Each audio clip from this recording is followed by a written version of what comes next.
आणि या ठिकाणी मोठी रॅली पण काढण्यात आली आणि त्या रॅलीमध्ये तुम्ही सहभाग पण घेतला होता, काय सांगा? जय भारत जय शिवराय. खरं म्हणजे पंतप्रधान नरेंद्र मोदींच्या माध्यमातून आज सगळ्या महाराष्ट्रभर प्रत्येक जिल्ह्यात शिवजयंती अतिशय उत्साहाने मोठ्या प्रमाणात साजरी होते. या ठिकाणी सार्वत्रिक दरवर्षी शिवजयंती खूप मोठ्या उत्साहात साजरी केली जाते.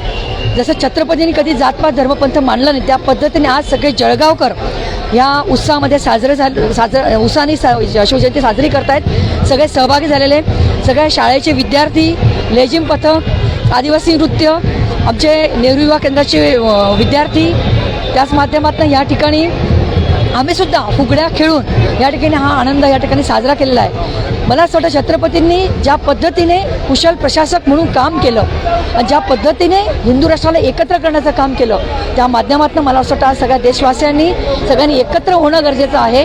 जातपात धर्मपंथ पलीकडे जाऊन सगळ्यांनी आपण हिंदू आहोत, आपण भारतीय आहोत, हा संदेश आज ह्या माध्यमातून सगळ्या जनतेपर्यंत पोहोचलेला आहे. आणि ह्या माध्यमातून सगळी जनता आज एकवटलेली आहे. आणि मला असं वाटतं खऱ्या अर्थाने जर छत्रपतींचे विचार आपण जर आचरणात आणले तर खऱ्या अर्थाने शिवजयंती साजरी होईल असं मला वाटतं. आणि मला असं वाटतं आज सगळा जळगावकर आज ह्या आनंदामध्ये न्हाऊन निघालेले आहेत.